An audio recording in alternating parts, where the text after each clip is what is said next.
Assalamualaikum warahmatullahi wabarakatuh. Di sini kami akan mempresentasikan hasil dari materi yang sudah kami buat. Sebelum itu, izinkan saya memperkenalkan anggota kelompok. Yang pertama, Muhammad Arya Putra. Yang kedua ada Ziro Andiko. Yang ketiga ada Farhan Kaisar Amadanus. Langsung saja, pengertian. Antrian dalam pemrograman Python adalah struktur data yang mengikuti prinsip first in first out atau FIFO, di mana elemen pertama yang dimasukkan akan menjadi yang pertama diambil. Dalam antrian, penambahan elemen hanya bisa dilakukan di satu ujung, dan penghapusan elemen dilakukan di ujung lain. Antrian mirip dengan antrian dalam kehidupan nyata.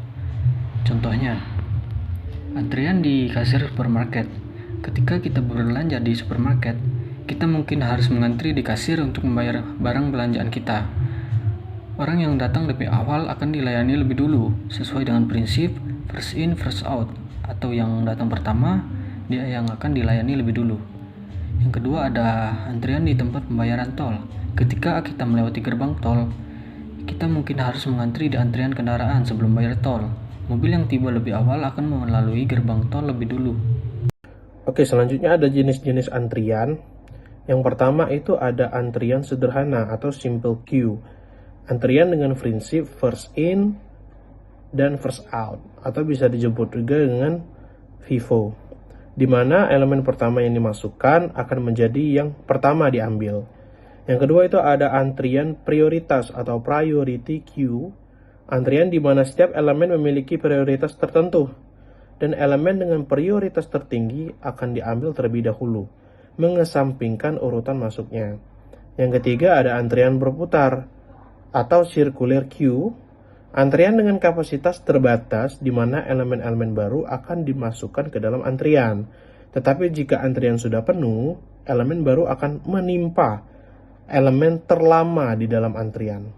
Yang keempat itu ada antrian berkembang atau growing queue. Antrian yang ukurannya dapat diperluas sesuai dengan kebutuhan, biasanya dengan menambahkan alokasi memori tambahan saat antrian sudah hampir penuh. Dan kelebihannya itu mengatur keteraturan. Antrian membantu mengatur keteraturan dan menghindari kekacauan dalam situasi di mana beberapa entitas harus diurutkan atau dilayani berdasarkan urutan kedatangan. Yang kedua, itu kelebihannya adalah penggunaan sumber daya yang efisien. Dengan menerapkan antrian, sumber daya seperti kasir, layanan telepon, atau mesin layanan dapat dimanfaatkan secara lebih efisien karena dapat digunakan secara berurutan.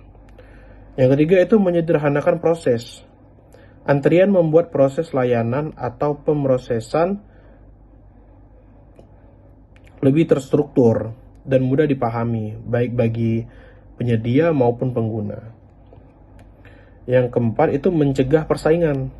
Dalam situasi di mana sumber daya terbatas, antrian membantu menghindari persaingan langsung antara entitas yang ingin menggunakan sumber daya yang sama. Kekurangan waktu tunggu yang lama. Antrian dapat menyebabkan waktu tunggu yang panjang, terutama jika ada banyak entitas yang mengantri dan proses pelayanan memerlukan waktu yang lama. Ketidakpastian waktu tunggu. Waktu tunggu dalam antrian bisa menjadi tidak pasti, karena sulit untuk memperkirakan berapa lama setiap entitas akan membutuhkan waktu untuk dilayani. Kemungkinan kesalahan. Dalam beberapa kasus, kesalahan dapat terjadi dalam proses antrian, seperti kehilangan data atau kesalahan dalam penjadwalan. Keterbatasan kapasitas. Antrian memiliki keterbatasan kapasitas, dan jika jumlah entitas yang mengantri melebihi kapasitas antrian, entitas baru mungkin tidak dapat mengantri dan harus menunggu di luar antrian. Kesimpulan, antrian dalam kurun QW adalah struktur data yang mengikuti prinsip first in first out FIFO, di mana elemen pertama yang dimasukkan akan menjadi yang pertama diambil. Antrian digunakan untuk mengatur entitas berdasarkan urutan kedatangan, seperti dalam situasi antrian di kehidupan sehari-hari. Meskipun efektif dalam mengorganisasi proses, antrian dapat mengakibatkan waktu tunggu yang panjang.